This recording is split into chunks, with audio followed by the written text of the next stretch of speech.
welcome. We are here, myself and Jude are here with the lovely Keith from Access. He has been nice enough to join us today to talk about the subcontractors and the sector in general.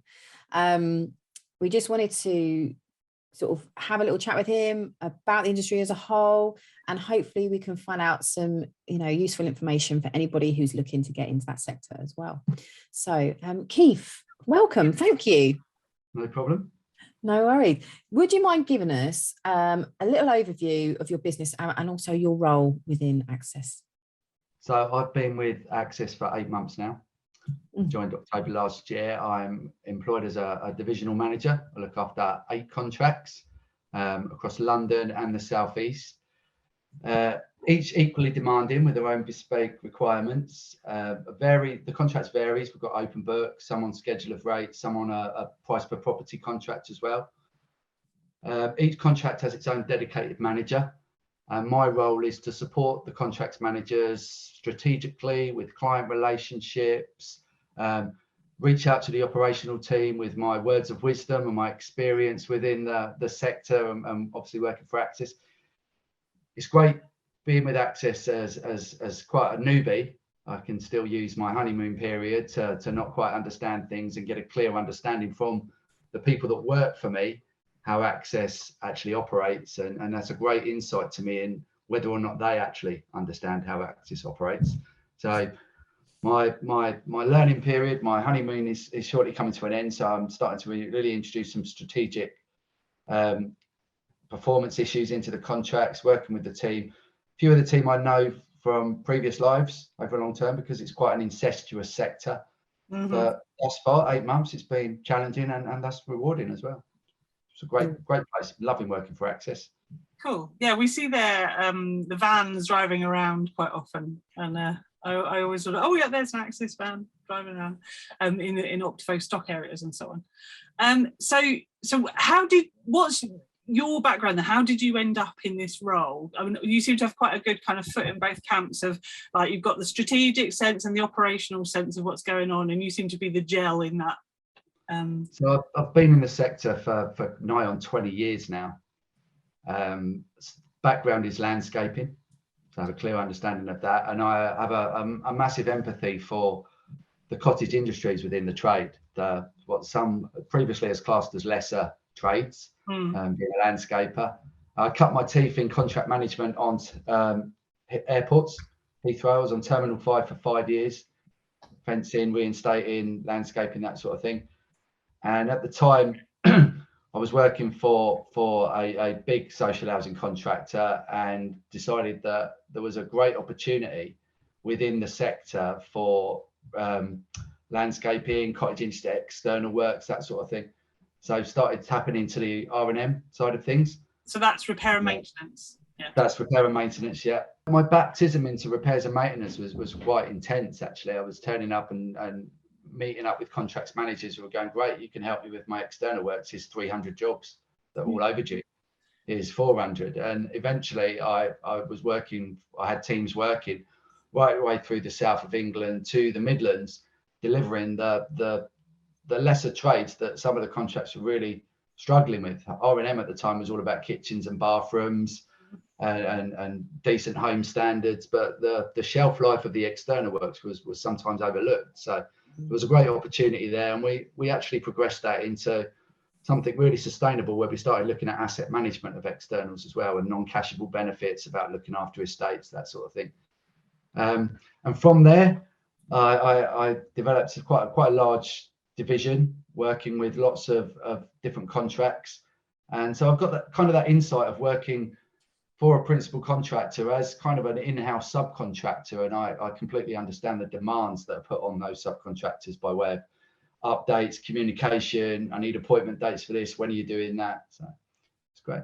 Fantastic. So that's brilliant, because from the perspective of our audience, the fact you understand what it's like to be the small person kind of at the bottom of the pecking order there, and the person with the 300 jobs going, crikey, you get what it is that people are taking on if they start working with bigger companies, and the requirements and the pitfalls. That's fantastic to know. Absolutely, yeah, So, 100%. and Axis itself, I know that Axis supply repair and maintenance and whatnot services to Optivo, but I don't really know the bigger picture. Tell us a little bit about Axis. Axis was formed in 1986 as kind of like a family business general building, and it's progressed from there into the success that you see is Axis today. Multiple contracts, multiple clients, great relationships, great vision. We put a lot of emphasis on our relationships and working with people. You know, all the work that we look for is with clients that have got similar visions to us, that have a complete understanding. We're not into blame culture. We want to work with people.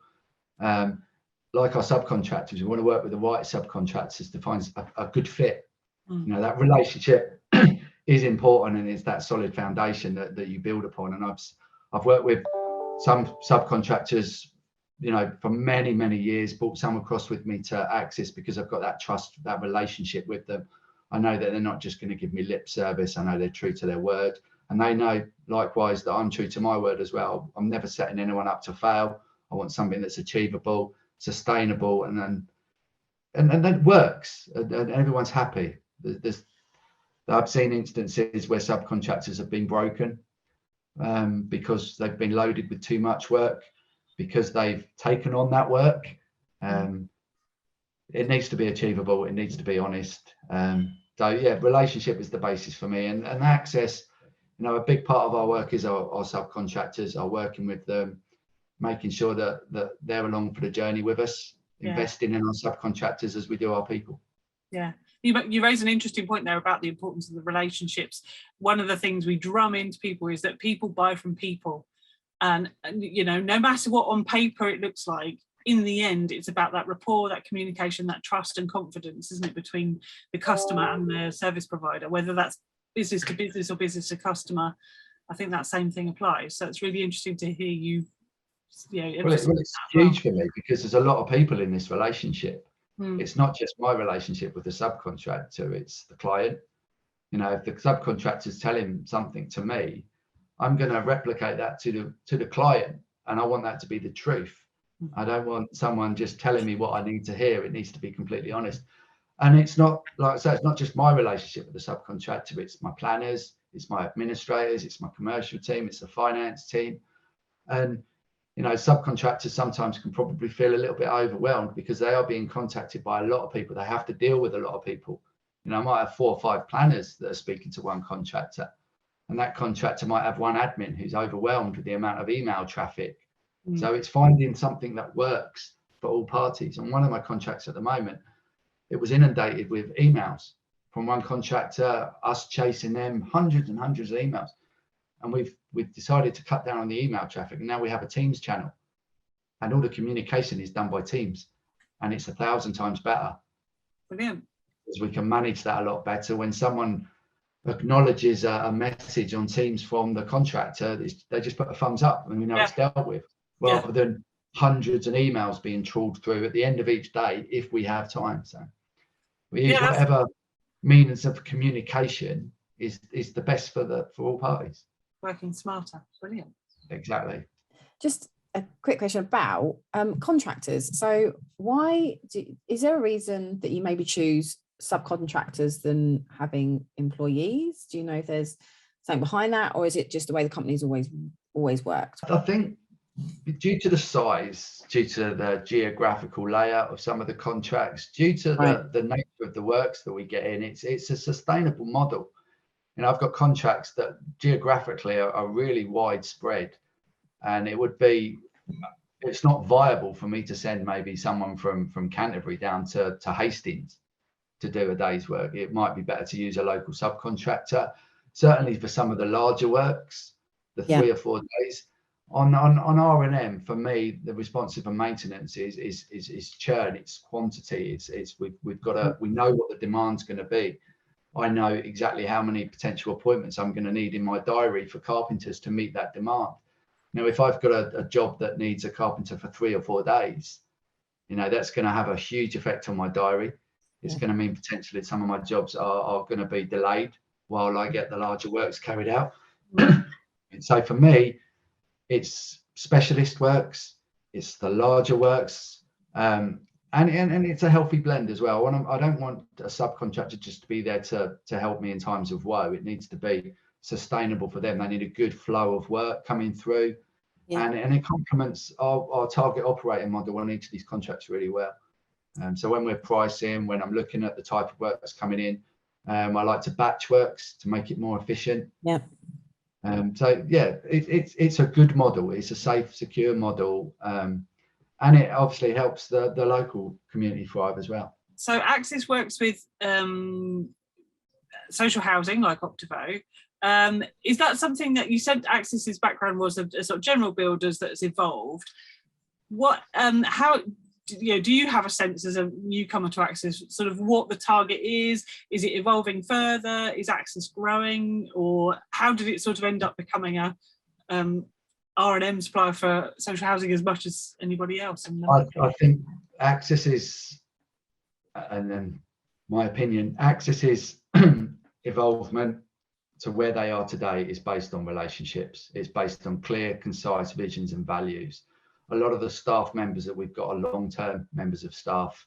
They invest heavily in their people. They invest heavily in their clients and their contracts. We want to work with the people that want to work with us, that share those visions and values, that can see the opportunity for long-term relationships, investing in people and helping. I think a big part of the success is that they're a contract that people want to work with. And a lot of our contracts are long-term as well. It's ironic in this sector that we spend a lot of time getting a relationship where we want it to be, and then the contract might come to an end and everyone has to start again. So for me, it's in this sector especially, it is all about the people. The people make things move. The people make things happen. And unfortunately, there's a lot of good people leaving our sector at the moment, which is disappointing. I've never seen so many chief exec and high profile roles advertised as are at the moment. So we are going through, I think, a bit of a change within the sector with people, and it's our job, our duty to attract the best people. And with the visions and the opportunity at places like Access, I think it's a great time to be in the sector. I think it's a challenging time, but it's also rewarding, challenging, all the great words I can think of, feeling of worth. we do make a difference. We do make things better. And it is, I take my hat off to everyone that is in this sector in some really difficult, challenging times. In COVID, for me, the fact that we came through COVID as well as we did is a testament to the attitude and the integrity of the people that work for us. We've lost some good people who reviewed their lives. We lost a lot of good subcontractors, small independent contractors that decided that they didn't want to carry on in the sector, that decided to fold their business because times are hard and go permanently employed, that sort of thing. So COVID has hit us hard, but we've come through it. And to me, the changes that we're going through at the moment in the sector, both personally, with personnel, with technology, with expectations. I think it's quite exciting, but it's going to be very challenging. Yeah, it feels like there's a big old shakedown happening at the moment, doesn't it? And a new normal is kind of emerging. But it's reassuring, again, from the sort of perspective of the small baby businesses that we're working with, micro businesses, that it's those relationships can exist and the longevity can be there. Because for a small business, having a contract with somebody like Access can be like make or break, can't it? It can be, this is the thing that actually is a game changer for a lot of small businesses, I think. Well, it's there. The need is greater than ever now. I'm looking at demand on contracts constantly, and it's unprecedented for me. We had 2 years where it was, up and down and up and down, and we expected normality. Well, normality is not quite set in.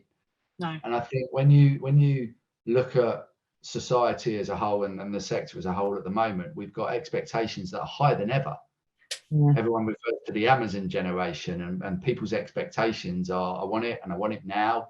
And it's our job to facilitate that by whichever means we can. The way that people are reporting repairs, the way that we're responding to, we do a lot of customer satisfaction surveys. We're always assessing how we operate to try and make improvements on that. During COVID, we always had a facility where we'd sent a text message out to notify tenants a confirmed appointment.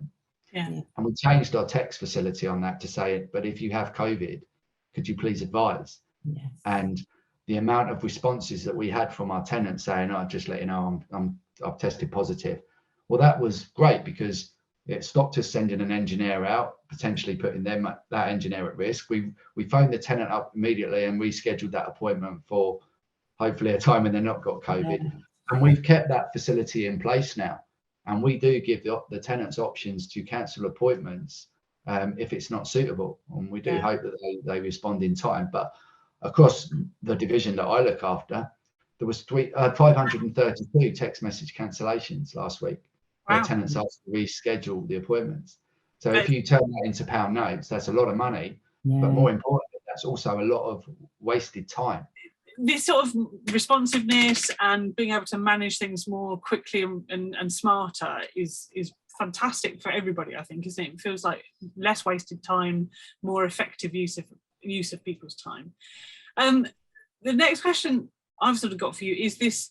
You talk about the subcontractors. I'm kind of keen to know what size they are. You know, we've got people that are very, very early doors in their business, and it's probably a bit too early for them to be thinking about sort of working with somebody like Access. But if they had that in their sights within the next sort of short to medium term, what sort of scale of subcontractor do you entertain as a business? All. Really, even like one-man bands? We have one-man bands working for us. We have multinationals working for us for things like drainage and that. But I do have contracts where we use just single carpentries, plasterers, plumbers. It's long-term investment. We can offer a flow of work. All I ask is, what is your capacity? Yeah. So getting a handle on your own capabilities and capacity is important. Yeah. And I'm never risk averse, but I mitigate risk. Yeah. So if I know what my expectations are for a carpenter in the repairs and maintenance per day, for jobs per person per day. I know that it's ever changing and fluctuations in demand can have a huge effect. So not only do we use sort of subcontractors to complement that, we also can offer a constant flow of work. Batch geographically that suited a contractor. There's no point having a one-man band that's driving 30 miles between jobs. It just doesn't make sense. So we analyze a lot of data. We make it smart. We do try and plan very smartly. We've got a huge suite of reports that are intelligent. They tell us what we need to know without searching for that data. So I could pull you up all the carpentry jobs on Optivo Sussex in the RH15. And I can say, right, there's 15 jobs there. You know, let's appoint those smartly. Let's cut down on we all know the issues with fuel at the moment. Let's cut down on the travelling. Let's work smart. Let's work efficiently. Let's cut down on repeat visits. Let's look at everything we can do to make sure that customer experience is the best we can possibly offer. That's really brilliant. Yeah. A lot of small startups would be anxious and feel like they are, you know, they aren't big enough to sort of approach. And my feeling on this is, if I was a small contractor that wanted to get into repairs and maintenance, you need to have a really clear understanding of repairs and maintenance. By way, I mean you need to understand the processes, the journey from conception of a job right the way through to invoicing. You need to have that needs to be crystal clear. You need to understand that there may be a variation process in place. That means you can't carry on with that particular element of work. You need to have a clear understanding of the contract vision and values. Little things like turning up with an ID card. Little things like making sure that you're adhering to not only your own RAMs, but the risk and methods that Access employ in our policies and procedures. You know, there's no shortcuts to doing it right. So having that clear understanding, having that ambitious but achievable objective on what you want your business to look like over the next 3 months, 6 months, whether your ambition is to grow and take on as much work as possible, which is great. And I would implore anyone to be ambitious, but also be very mindful that not everything always goes to plan in repairs and maintenance. And there's huge amounts of frustrations. It is a challenging sector. we'll have our diaries that are lined up perfectly, and I'll have my forecast for demand and my forecast for completions, and the first 10 jobs will be carded. So it is a moving target, but the best thing about that is like you said, Jasmine, communication all the time. It's visibility. Yeah. And there is one person that needs to be at the forefront of everything, and that's the service user. That service user already kind of on the back foot because something in their life has failed, which now means that they've had to report it to get it fixed. So they're already unhappy. I'm unhappy if something fails in my life, and sometimes that's forgotten. But it comes back to communication, doesn't it? Again, relationship, because there is a lot of cogs to this. There's a lot of people involved. You know, it's not just the contract, you and the contractor. It's you, the contractor, the customer, the admin. You know, financing, all these people behind it. So there is as much as there is a massive opportunity, obviously, it's going to be a slightly different world to dealing with, you know, just Mrs. Smith doing her, you know, weekly jobs or whatever it might be. For people that are a bit more, they have got a bit of experience and they are a little bit more established in, you know, they've been doing it, they've got a bit of experience. Are there any sort of expectations in terms of, I mean, we'd like to think they're obvious, but if somebody comes to you and they've, you know, going to, you know, apply to sort of be a subcontractor for you, are there any administrative or other things that you would say are essential that they need to have in place before they can work with you? I would say embrace technology. Okay. So a lot of our contractors use device, so that there is an Axis app that the contractor downloads. Jobs are sent from our contract management system down to device. That means that I get lifetime updates from the job. It means you can take pictures of the job, you can update job notes, etc., etc. That to me, lifetime is gold. I can then complete that job, practically complete that job, and move it on. Yeah. We need to get away from paper. Yeah. We need to get away from thousands and thousands of emails, and to me, everything is about future of the business. Everything is about getting ready and making that communication as slick as possible and using every tool that we have. And technology is only going to get bigger and better within the sector. We've got tenants that are making their own appointments online now through tenant portals. We have tenants that are emailing in requesting appointments on such and such a day, and we need to be flexible. But it's imperative that we get the communication from the contractor on completed variations as quickly as possible. And the best way to do that is with the technology that's been designed, that's in-house, that works flawlessly 99% of the time, rather than sticking to a way, well, we've always done it like this, I'm comfortable. I would say as a contractor, take yourself outside the comfort zone, because it is all about technology and it's shaping. You know, if we were to go back 30 years and I was to show you Amazon Prime, you wouldn't believe it. But the sector will get into a similar place. People will be putting repairs in their basket. We will do that. There's no doubt about it. We need to prepare for that, and it's happening. I can see the changes in the sector. So my one really big bit of advice for contractors, big and small, is embrace the technology, because it saves a lot of work. It saves a lot of administration work. It gives us lifetime updates. It means that the client yourselves can see lifetime updates. It cuts out chasers. Now, can you tell where we are with this job? Saves that bit. We'll be finished this job. It saves all that. It's imperative for me. And one of the things that I do all the time when I speak to some contractors, and especially if we're having issues with a subcontractor, it's are they on device? How many of the jobs are going through device? And the ones that embrace it and are using it constantly, they see the benefit for their business as well. Rather than, I know a few subcontractors that do their paperwork on a Friday afternoon. Well, if the job was due Tuesday, that's no good to me. It's a target due date. Yeah, exactly. Our KPIs are something, our key performance indicators are something that are measured constantly. And a lot of the time when I have an issue with a key performance indicator, it is because the subcontractor is a third-party entity and I've not had the updates from that party. So anything that can get information flowing quicker is the key. You're right. I mean, that's a lesson for us all regardless of which business we're in. Do it, deal with it now, get it ticked off, get it out of your head as much as anything.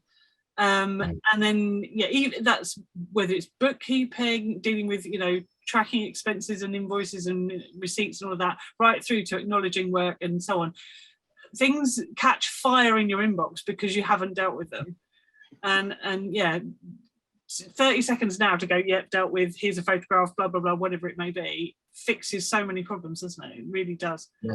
So with regards to any sort of company that was thinking of approaching either Access or a similar organisation, obviously they're going to need to, presumably you do work with sole traders, and people don't have to be limited companies or anything, or VAT registered. No, you need your company registration. We have a comprehensive PQQ, which is pre-qualification questionnaire, and that they'll go through. We have the Access Sub Hub, and I'm quite happy to send you over the links to that for any contractor really cool to look at, that's interested in working. It takes about 10 minutes. If you're organised and you have your company registration, that sort of thing in front of you. And then obviously there would be a conversation with commercial, with the operations team to say, right, what is your capacity? How many jobs do you think you could take on? What are your operating areas? What sort of things can you do? What sort of things are you qualified to do? How many people do you have working through them? And going through risk and method statements, that sort of thing, to make sure you're in line with our policy. I don't want any subcontractor working for me that's going to lose money, because that's not sustainable.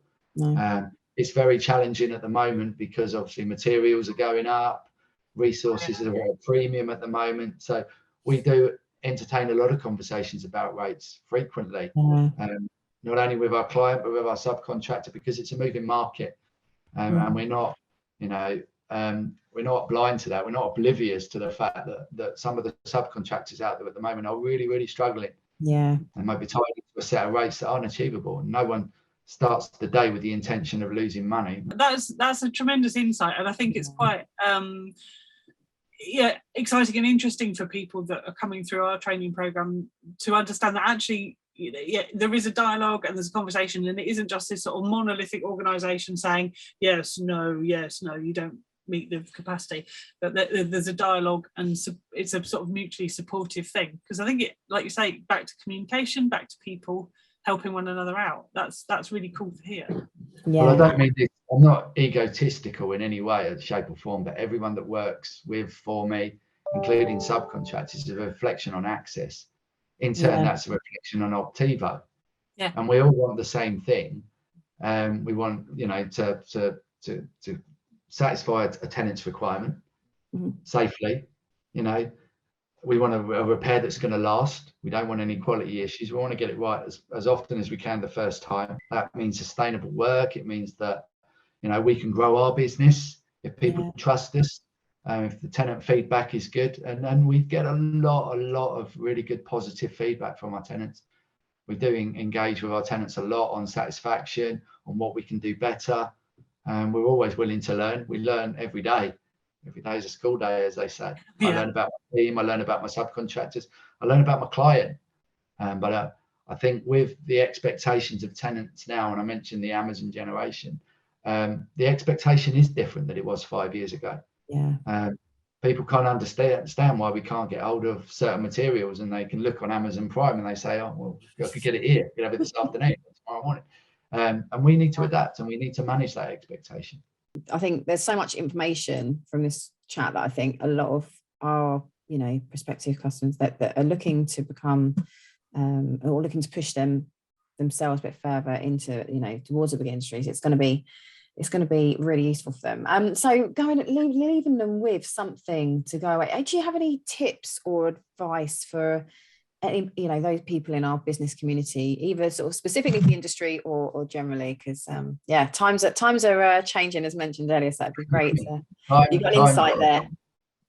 I think if I was to give some advice, I'd say obviously be ambitious, but be achievable. Never set yourself up to fail.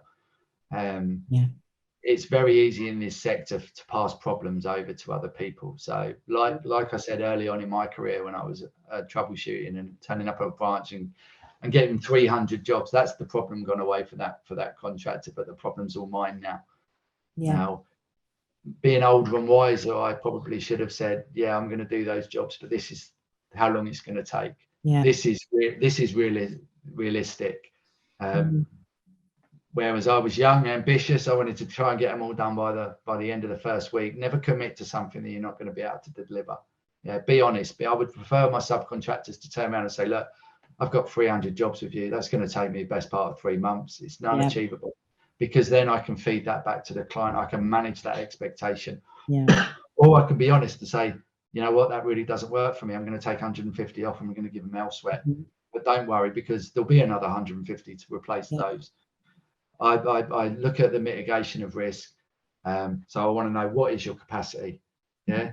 I want to know how we can best communicate what works for you.